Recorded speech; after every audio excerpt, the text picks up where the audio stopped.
We are told that we should be kind and put other people's needs ahead of our own. But does anyone tell us that being too kind and caring can be dangerous? We live in a world where we don't always get what we give. It is full of generous people who slowly realize that their giving empties them both financially and emotionally.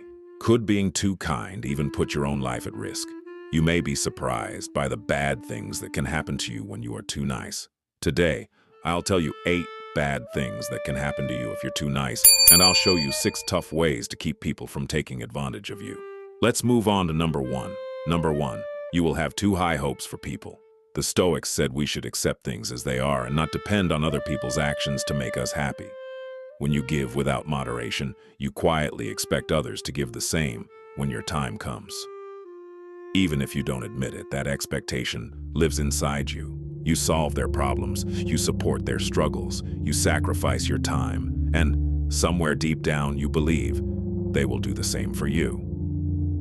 But reality often disappoints you, not because they are evil, but because you train them to rely on you, not to protect you. When reciprocity doesn't come, what follows? Bad mood, exhaustion, anger, sadness. The Stoics taught emotional detachment for this exact reason. Give because you choose to, not because you expect. The moment you remove expectation, you remove emotional vulnerability. Number 2. People will only expect you to give them something. Human beings are creatures of habit. When you constantly give, people adapt to it. The first time they are grateful, the 5th time they assume, the 10th time they depend on it. You create their comfort zone, and once someone is comfortable with your sacrifice, they stop taking responsibility for themselves. If you don't value yourself, no one else will suddenly step in and remind you to think about yourself. Most people will continue benefiting from your generosity because it costs them nothing. Moderation protects your mental health. Boundaries protect your identity. Number 3, your goals will not be taken into account. If you constantly put others first, your own responsibilities begin to disappear. You postpone your plans, you delay your growth, you neglect your health, you distract yourself with other people's problems so you don't have to face your own fears. But eventually, you will have to face yourself. And when you realize how much time you gave away, resentment begins to grow. Self-care is not selfishness. Before you help someone else build their life, you must build your own. You cannot give someone chocolate if you have never tasted sweetness yourself. Number 4, people will think you are weak and treat you that way. Stoicism teaches strength with discipline. When you never say no, people assume you cannot say no. They bring you their responsibilities because they know you will carry them. But the moment you use that simple word, no, something changes. Respect begins to appear. Strength earns admiration. Compulsive niceness invites exploitation. People treat you according to the boundaries you enforce. Number 5, you will attract people who only come when they need something. If someone only calls when they need help, that is not friendship. It is convenience. You become a resource instead of a person. Stoic wisdom teaches discernment. Not everyone deserves access to your time or energy. Choose wisely who you support. Number 6, you will only attract people who want to take, not give. When you give excessively, you drain your own energy, and drain people attract opportunists.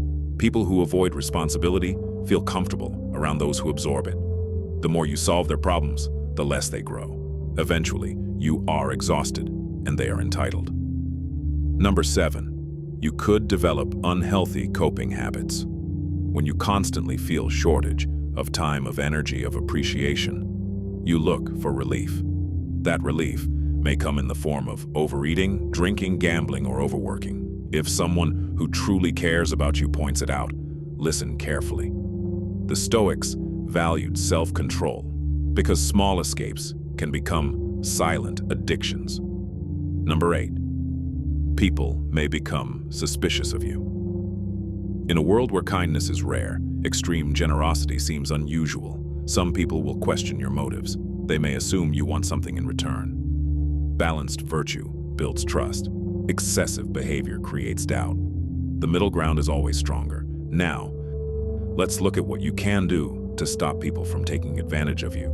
Strategy number 1. Pay attention to how you feel. Your emotions are signals. If you help a friend, move houses, and you feel respected and appreciated afterward, that is healthy. But if you lend money for the 5th time and feel tension in your chest, that tension is information. Do not ignore it. Your body often recognizes exploitation before your mind admits it. Awareness is your first defense. Strategy number 2. Master the word no in small situations first. If a colleague asks you to finish their task because they are tired, say, "I can't today." No explanation, no apology. When a relative demands money you cannot afford to give, say, "I'm not able to help this time." The first few times will feel uncomfortable. That discomfort is strength being built. Discipline grows in moments of resistance. Strategy number 3. Protect your schedule like it is sacred. If you have gym time at 6 p.m. and someone asks you to run an errand that is not urgent, decline. If Sunday is your reset day, do not sacrifice it for someone else's poor planning. When people see that your time is structured, they respect it more. Structure signals value. Strategy number 4. Separate emergencies from manipulation. A real emergency is rare and serious. Manipulation is frequent and emotional. For example, if someone always waits until the last minute and says, "If you don't help me, I'm finished," that is not urgency. That is strategy. Do not reward repeated irresponsibility. Help once if necessary, but do not create a pattern. Strategy number 5. Give with limits, not unlimited access. Instead of saying, "Call me anytime," say, "I'm available between these hours." Instead of lending large amounts repeatedly, decide in advance the maximum you are willing to lose without resentment. When you define your limits before emotion enters the situation, you remain in control. Strategy number 6.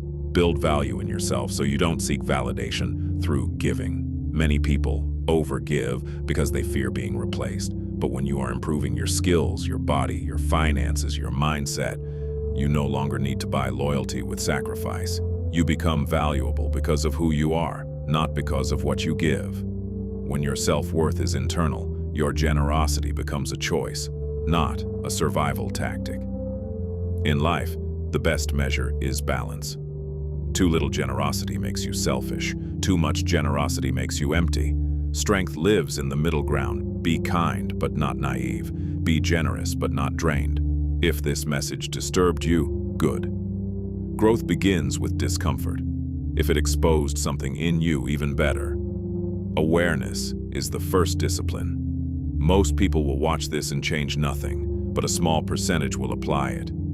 If you are part of that minority, the ones who choose strength over comfort, support this movement. Press. Like so this message reaches someone still trapped in self-sacrifice. Subscribe if you are building a life ruled by strength, not guilt. And comment boundaries if you are done being drained. This channel is not for the passive, it is for the self-controlled.